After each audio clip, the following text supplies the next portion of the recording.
श्री दशरथ जी महाराज भगवान श्री राम के वियोग में जब अपने प्राणों का त्याग कर रहे थे, हा रघुनंदन प्राण प्रीते तुम बिन जियत बहुत दिन बीते। उस समय उनकी आयु कुछ शेष बची थी, लेकिन राम जी के वियोग में जीने की इच्छा समाप्त हो गई। तो मरते समय श्री दशरथ जी महाराज ने अपनी आयु राम जी को दे दिया। मेरी जो शेष आयु है वो मेरा पुत्र राम भोग करे। और अपनी आयु का दान श्री दशरथ जी महाराज ने राम जी को कर दिया।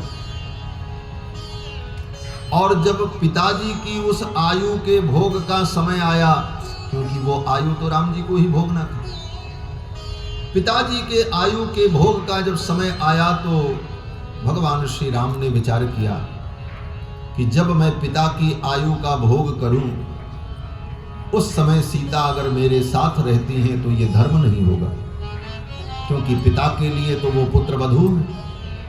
और मैं पिता की आयु का भोग करूं, उस समय सीता मेरे साथ हो, ये ठीक नहीं। तो कौन सा मैं ऐसा उपाय करूं कि धर्म की भी रक्षा हो और मर्यादा भी हो। पितु आयु के पुनि भोगी बेको, किए बने बनाव, जानकी परिहरे बिनु नाहि अनघ उपाव। गोस्वामी तुलसीदास जी कहते हैं, भगवान ने विचार किया सीता जी के त्याग के बिना दूसरा कोई उपाय नहीं है। इन 3 कारणों से, और चौथा अति महत्वपूर्ण कारण, वो कारण क्या था?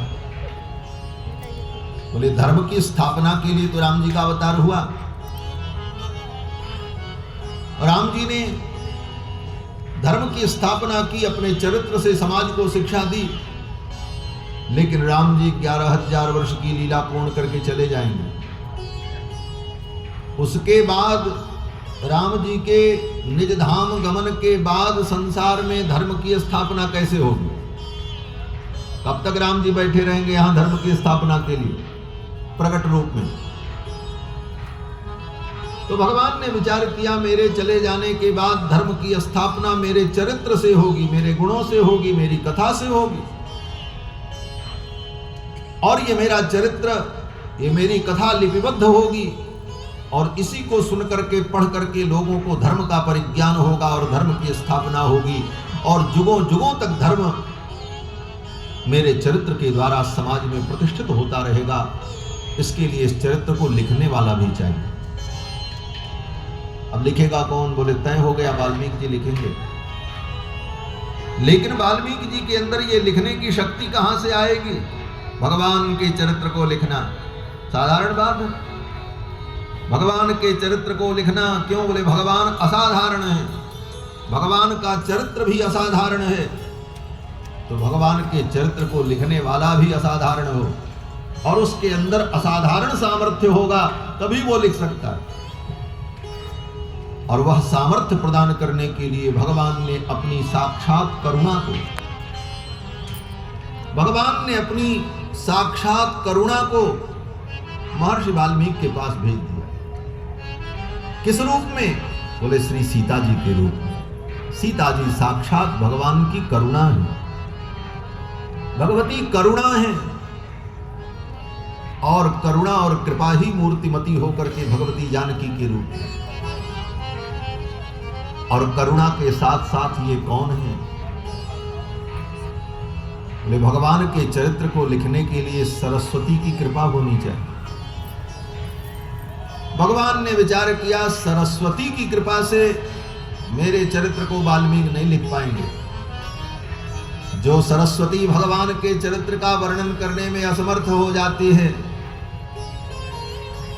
कहत शारदहु कै मति हीचे। भगवान का तो चरित्र छोड़ दो, भगवान के भक्त के चरित्र का वर्णन करने में भी शारदा जो है कमजोर पड़ जाती। कहत शारदहु कै मति हीचे, सागर सीप की जाई नीचे। भरत जी के चरित्र का जब वर्णन करते हैं तो गोस्वामी पाद कहते हैं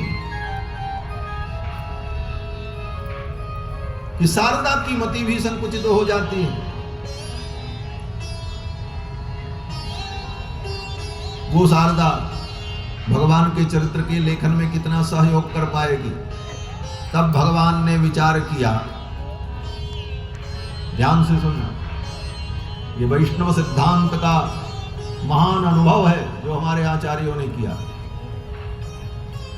कि सरस्वती क्या है। बोले जिस सरस्वती की कृपा से संसार में जड़ व्यक्ति भी बृहस्पति के समान विद्वान हो जाता है, ये तो सरस्वती की महिमा है। लोके वनस्पति बृहस्पति तारतम्यम, इस लोक में वनस्पति, वनस्पति माने जड़, घास फूस पेड़ पालो, इसी को तो वनस्पति कहते हैं। लोके वनस्पति बृहस्पति तारतम्यम, वनस्पति भी बृहस्पति की तारतम्यता को प्राप्त कर लेता है। किसकी कृपा से? बोले शारदा की कृपा से, सरस्वती की। वो कौन है? बोले वो भारत